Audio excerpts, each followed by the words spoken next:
एक बूढ़े भिखारी की अनोखी कहानी।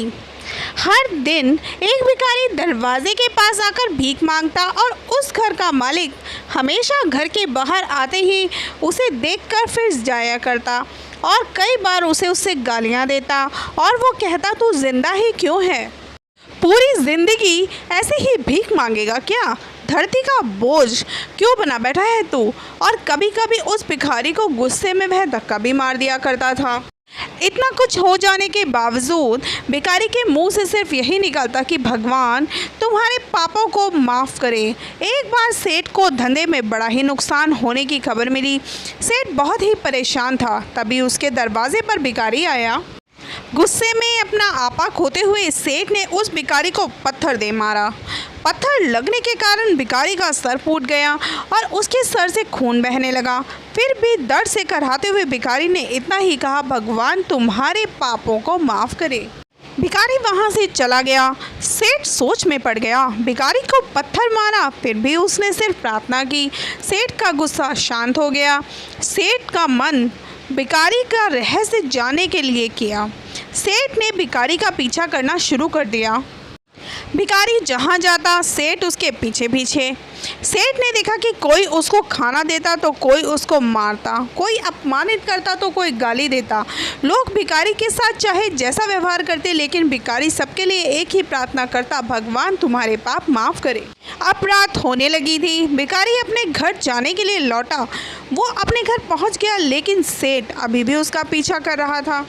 एक पुरानी टूटी हुई खटिया पर एक बूढ़ी औरत लेटी हुई थी। काफ़ी कमज़ोर और बीमार लग रही थी।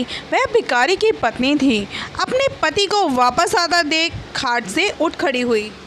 पत्नी ने अपने पति के भीख वाले कटोरे में देखा, उसमें सिर्फ आधी बासी रोटी थी। उसे देखकर वह बोली, आज बस इतना ही मिला है। हाँ, आपके सर से खून निकल रहा है, ये चोट कैसे लगी। बूढ़े भिखारी बोला, आज बस इतना ही मिला है, किसी ने कुछ नहीं दिया, सबने गालियां ही दी, एक ने तो पत्थर ही फेंका, इससे मेरा सर फट गया। एक गहरी ठंडी सांस लेकर बूढ़ा भिखारी फिर से बोला, यह मेरे पापों का ही फल है। तुम्हें याद है कुछ साल पहले हम कितने अमीर थे, क्या कुछ नहीं था हमारे पास। हमारे पास हर चीज़ ज़रूरत से ज़्यादा थी, लेकिन हमने कभी दान नहीं दिया। और उससे बुरा तो हमने उस अंधे भिखारी के साथ किया था जो हमारे द्वार पर भीख मांगने आया करता था।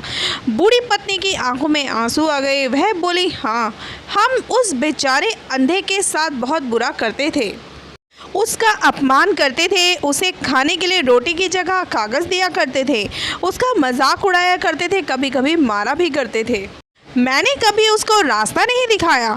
एक बार मैंने उसके मुंह पर मिट्टी तक फेंक दी। वह हमेशा दुखी होकर यही कहता, भगवान तुम्हें तुम्हारे किए की सज़ा देगा, भगवान तुम्हारे पापों की सज़ा ज़रूर देगा। उसका श्राप सच हुआ और हम इस दुख भरी ज़िंदगी में आ गए। भिखारी बोला, हाँ, उसका श्राप सच हुआ, इसलिए मैं किसी को बद्दुआ नहीं देता। चाहे कोई मेरे साथ कैसा भी बर्ताव करे, मैं हमेशा उसके लिए प्रार्थना ही करता हूँ। मैं नहीं चाहता कि कोई भी हमारे जैसे ज़िंदगी का अनुभव करे। सेठ वहीं छुपकर यह सारी बातें सुन रहा था। अब उसे सब कुछ समझ में आ गया। भिखारी और उसकी पत्नी ने आधी रोटी मिल बांट कर खाई। भगवान को धन्यवाद बोलकर वह सो गए। अगले दिन वह भिखारी फिर से भीख मांगने के लिए सेठ के घर के पास आ जाता है। सेठ ने पहले से ही गर्म रोटी उसके लिए निकाल कर रखी थी। उसे देते हुए सेठ विनम्रता से बोला, माफ़ कर दीजिए बाबा, मुझसे बहुत ही बड़ी गलती हो गई है। बूढ़ा भिखारी बोला, भगवान तेरा भला करे। इतना कहकर वह आगे निकल गया। इस कहानी से जो सीख लेने लायक है वह बड़ी ही सिंपल है कि आदमी चाहे किसी के बारे में बुरा कहे या भला कहे, लेकिन भगवान सिर्फ कर्म के हिसाब से ही उसको फल देता है। हमें कर्मों का फल मिलता है, आज नहीं तो कल मिलता है। इसलिए चाहे अमीर हो चाहे गरीब, हमें सभी के साथ अच्छा व्यवहार करना चाहिए। कहानी समाप्त होती है। कहानी पसंद आई हो तो वीडियो को लाइक और चैनल को सब्सक्राइब ज़रूर कीजिए। मिलते हैं अगले वीडियो में, तब तक के लिए बाय बाय।